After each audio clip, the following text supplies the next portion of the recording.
company.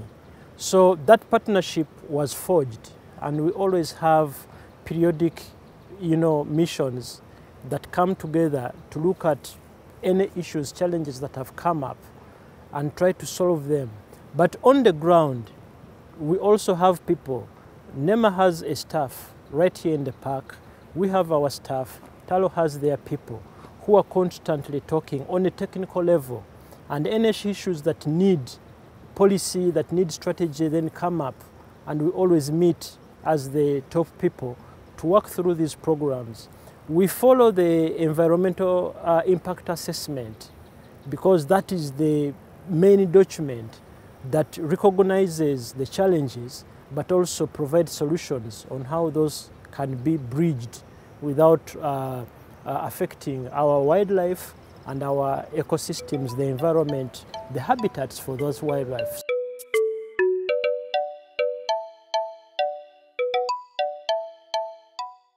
My name is Philippe Bouzet. I'm working in the environmental department of Tullow Oil Uganda, in charge of exploration activities, environmental management with exploration activities. Well, it's basically looking after the environmental risk associated with exploration activities, drilling and appraisal activities. There are a number of them in a very sensitive area, and it is identifying the risk and designing the mitigation measures that go with them and making sure that they are implemented into the field. So it's both risk analysis and implementation of mitigation measures in the field.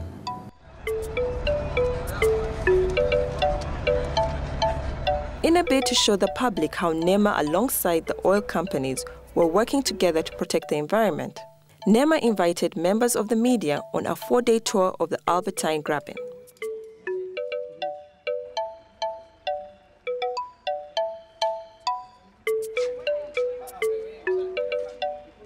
We set off from Kampala to Hoima, where we made our first stop at the oil wells.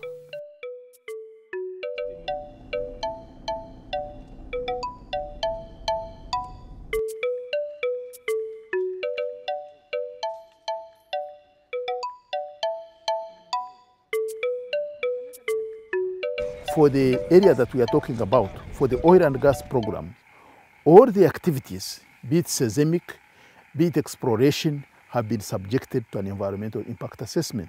In some cases, public hearings have been conducted so that we get people's views. And with these impact assessments, for instance, for each particular site, we've been able to identify which mitigation measures should be put in place. Is it a wetland that should be left intact? Is it a biological resource that should not be impacted upon?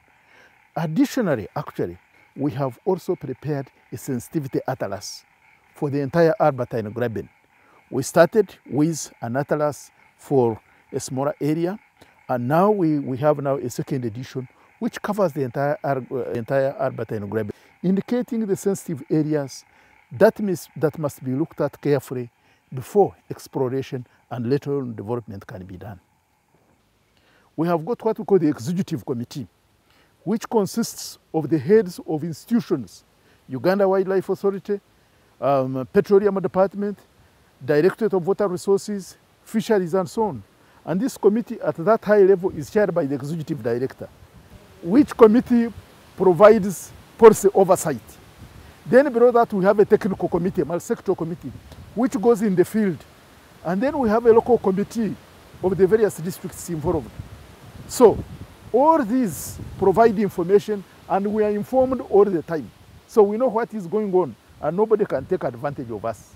Due to the risks, the exploration and utilization of oil shall be undertaken in a manner that creates durable, sustainable, social, and economic capacity for the country.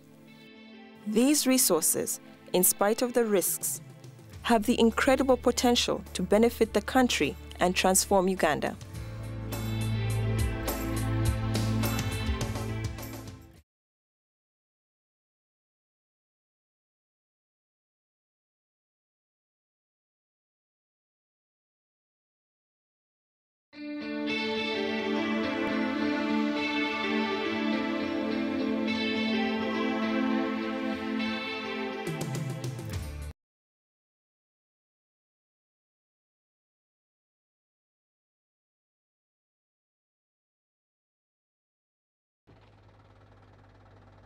Now that oil has been discovered in the country, there is a vital need for the conservation measures to manage the risks associated with oil and gas production in Uganda.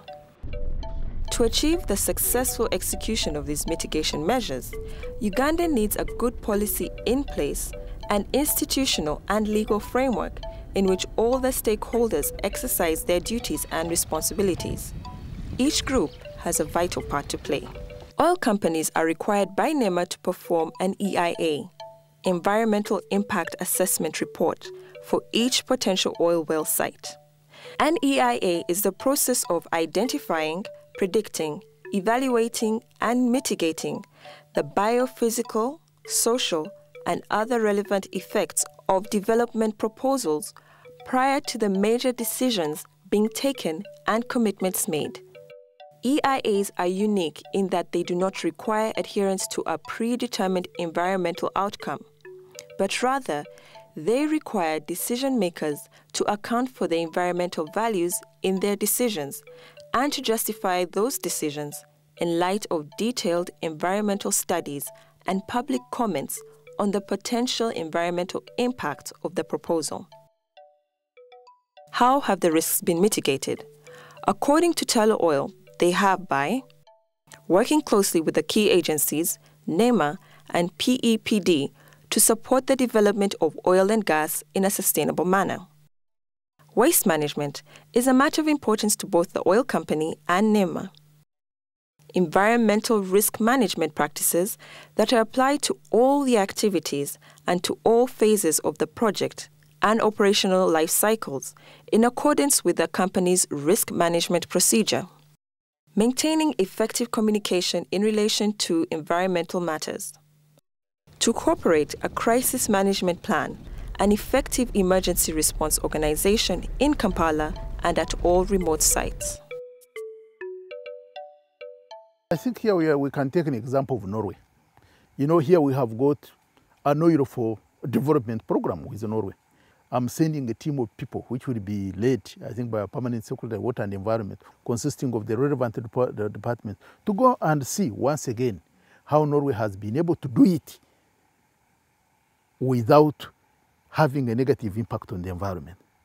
Apart from Norway and apart from Europe, we have also been able to visit other countries. The United States, which started oil development in the 1880s, actually 1890s. We've been able to see how they've been able to get out the oil, being able to treat the wastes, and make sure that the environment is not degraded and the development goes on. So these are the lessons that we've learned from. And here, for that reason, we have insisted that the wastes must not be disposed of in the open environment. And I think you have seen it yourself, must not be disposed in the open environment. I'm talking about solid wastes and at this stage, liquid wastes. We haven't yet talked about gaseous wastes. Those will come up once we go into development. So these are being containerized. And we are moving into the next step of having a central waste management facility where we have a private sector that is qualified to be able to receive the waste, determine what this waste contains, and treat the waste, but not just throw it away. And we have been able to learn this from Norway.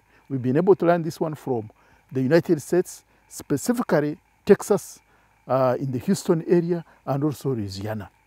And I think if we continue in this way, making sure that the waste is not simply disposed of, making sure that we have capacity of having a 24-hour oversight over the waste that is being generated, I think we'll be able to get the oil and the gas as a resource, use it for economic development, and at the same time, make sure that the integrity of the environment is not compromised by getting the waste away from that area to an approved place, treat it, and dispose it off properly.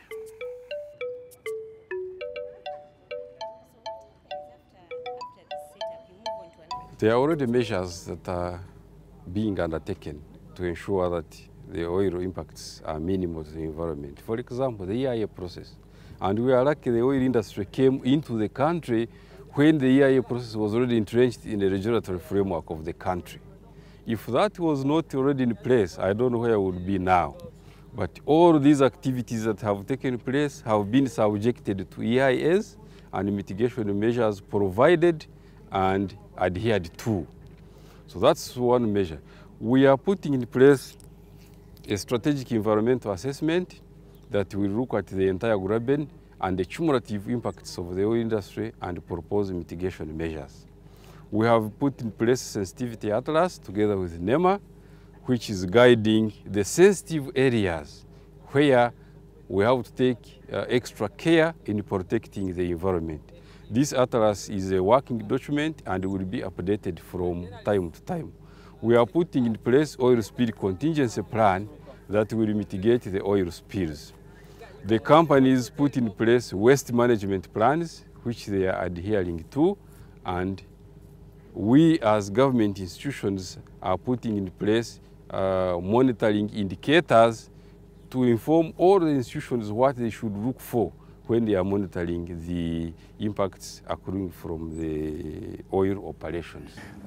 Doing an environmental impact assessment is, first of all, a Tullow requirement. It's also a legal requirement in Uganda, and we have done these studies for every one of these wells that we have drilled so far, yes.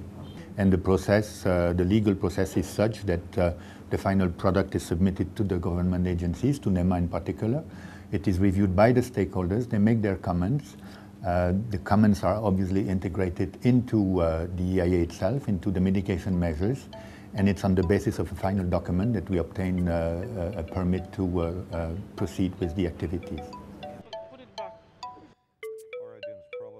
What is important to note is the teamwork amongst the oil companies and environmental agencies, a relationship that is necessary for oil and gas production to be a success in Uganda.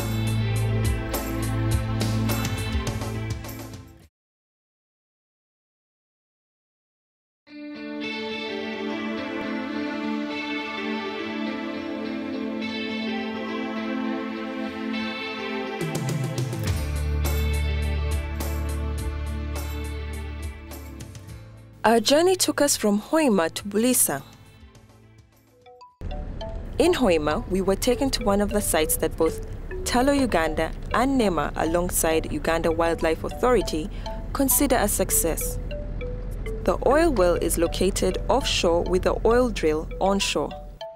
The area is an ecologically and politically sensitive one. Uganda shares Lake Albert and her border with the Democratic Republic of Congo. The oil site is located in a lagoon, which is a breeding ground for crocodiles and is a pathway for hippos.